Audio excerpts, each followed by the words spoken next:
Депутаттық сауалым Қазақстан Республикасы премьер-министрі Бектенов мырзаға арналады.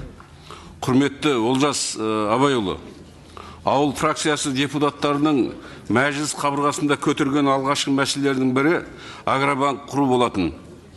Соған байланысты халықаралық консалтингтік компанияның көмегімен қаржылық есептер жүргізіліп, тәуекелдердің барлығы жан-жақты талқыланып, нәтижесінде заң жобасы әзірленіп үкіметке жолданған еді.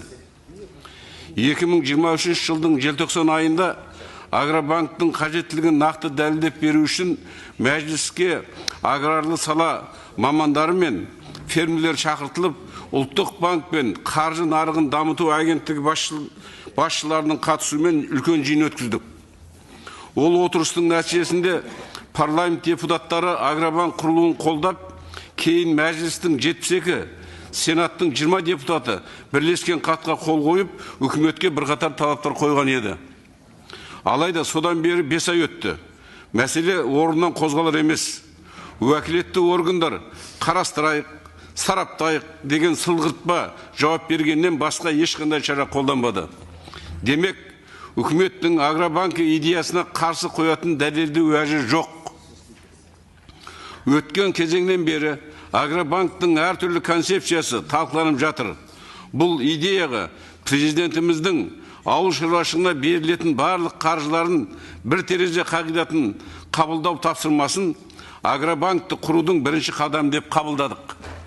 Сондықтан мемлекет басшысы тапсырмасын орындауда жоғарыда айтылған депутаттардың ұсыныстары жөнінде мәліметін ескере отырып, келесі ұсынысты жасаймыз.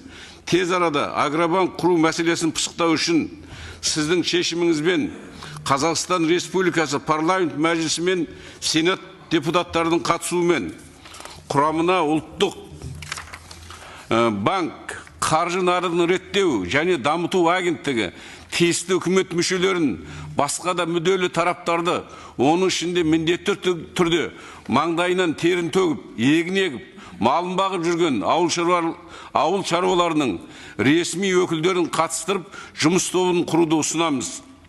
Құрметті Олжас Абайұлы, үкімет мүшелерінің бізге жеткізген алғашқы осы мәселе жөніндегі күмәндарын түсіне отырып, агробанк жөнінде нақты шешімін компромистік жолмен, демократиялық тәсілмен шешуді көздеп отырмыз. Құрметпен Қазақстан Республикасы парламенті мәжілісінің ауыл партиясы фракциясының депутаттары мен аграрлы мәселелер комитетінің мүшелері.